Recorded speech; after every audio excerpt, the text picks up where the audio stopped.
Settle. Prepare your heart. Let your heart be clean so that your motive of worship of the Lord will be clean and it will be acceptable. There are a couple of things that can distract us from giving acceptable worship. For example, you cannot be cooking and worshiping God in a way that you will concentrate. You'll be thinking about the food, not getting burnt, and not worshiping. Even, in the place of worship, you are expecting to receive from the Lord. If you lose concentration, you might not be able to give that. So it is recommended that we give utmost concentration to the worship so that it will be acceptable and we will benefit from it as well. The Lord will help us in Jesus' name. Okay. Now, let's go to today's lesson. Today's lesson is about occupy till it comes. Occupy till it comes. When you hear that word, what do you think it means? When you say occupy till it comes, what do you think it means? Occupying what? Occupying where? And who is saying that? Who is he in that Bible, in that topic? Okay, Jesus is he. When he say occupy till he comes, where are we occupying? What are we supposed to occupy with? Okay?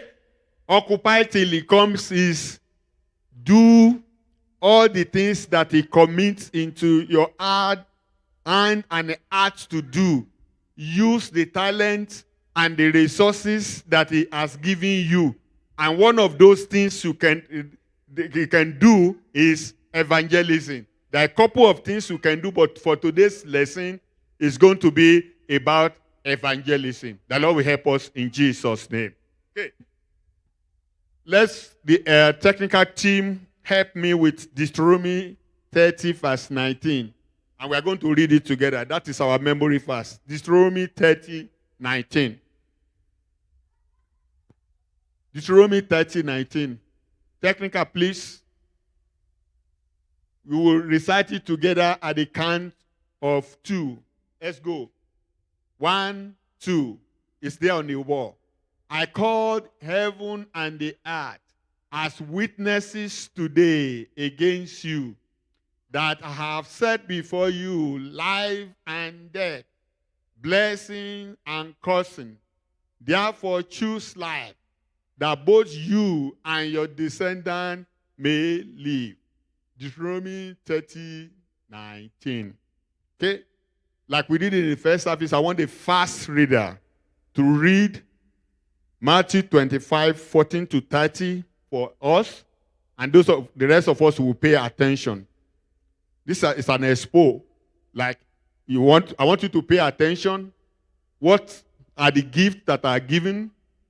And what's the expectation of the giver of the gift? And what are the consequences if you don't use the gift? So that's the expo. Let somebody help us. Let's read quickly. Matthew 25, 14 to 30. Who is helping? Who is reading for us? Traveling into a far country, who called his own servants and delivered unto them his good. And unto one he gave 5 talents, to another 2, and to another 1, to every man according to his several abilities, and straightway.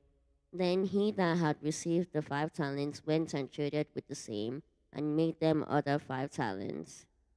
And likewise he that had received 2, he also gained other 2. But he that had received 1 went and digged in the earth, and hid his Lord's money.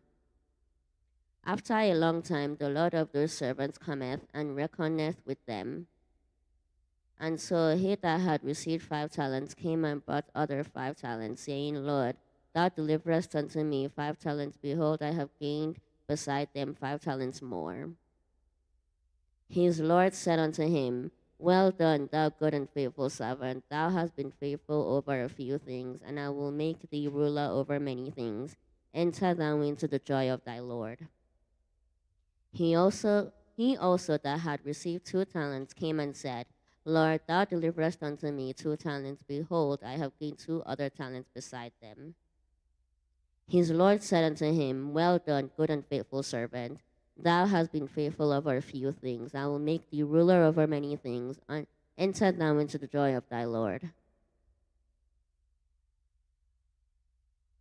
Then he which had received the 1 talent came and said, Lord, I knew thee that thou art an herd man, reaping where thou hast not sown, and gathering where thou hast not strawed. And I was afraid, and went and hid thy talent in the earth. Lo, that thou hast that in thine.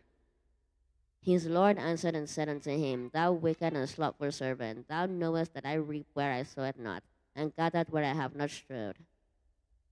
Thou oughtest therefore to have put my money to the exchangers, and then at my